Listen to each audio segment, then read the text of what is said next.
মুক্তিযোদ্ধাদের নাতিপুতিরাও পাবে না, তাহলে কি রাজাকারের নাতিপুতিরা পাবে?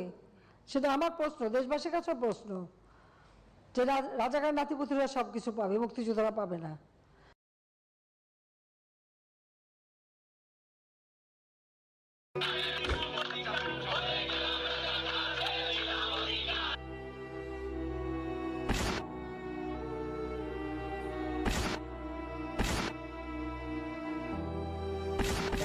মা জলদি দেখা যাও।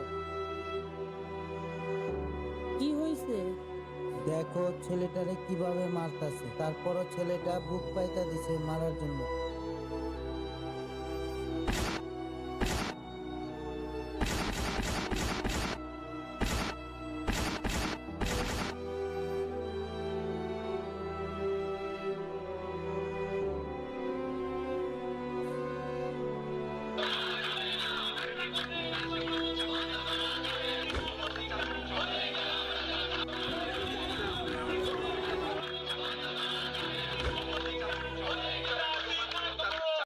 চলো বাবা বাইরে যাই।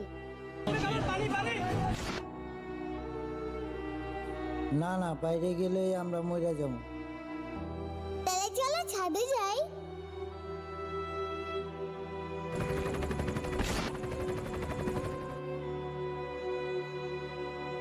না না, ছাদে গেলেও মরে যাবো। আচ্ছা তাহলে চলো বারান্দায় যাই।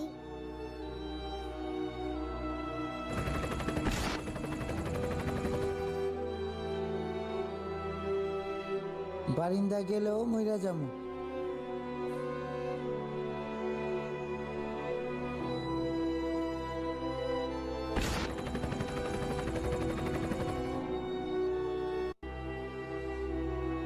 আল্লাহ, যায় না জানলার সামনে, মরে যাইবা। তাহলে কই যাবো?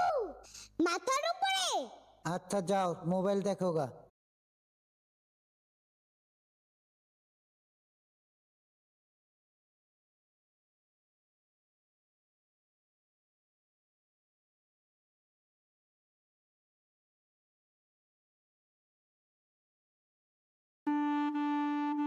नेट आहे ना के? नेट आहे ना के? नेट आहे ना के? তোমরা নেট নিয়ে পড়ে আছো, এই নেটটা বন্ধ কইরা। ওরা না জানি কত ছাত্রগুলারে মারতাছে।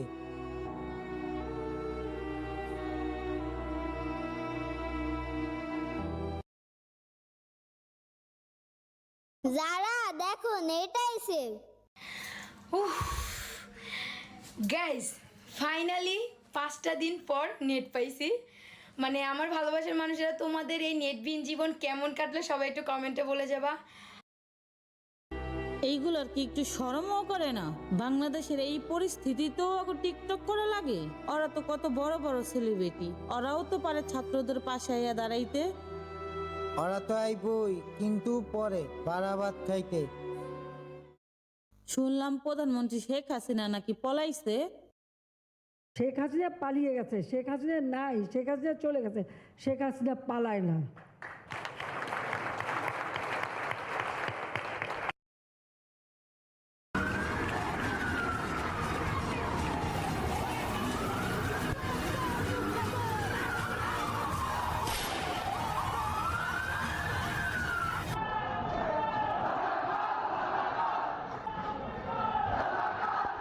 একদম ঠিক আছে, এখন সামলাও। আগেই ছাত্রদের কথা মানলেই হইতো, এতগুলা মানুষের মরতে হইতো না, ছাত্ররাও এক দাবি রাখতো না।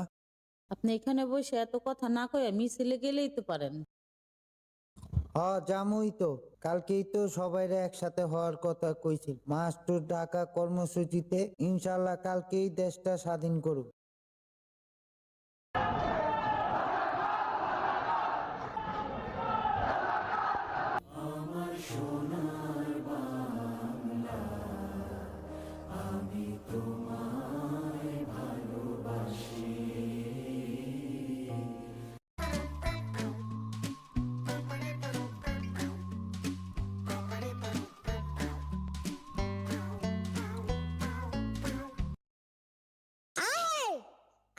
সবাই ঠিক কত কিছু আনতাছে।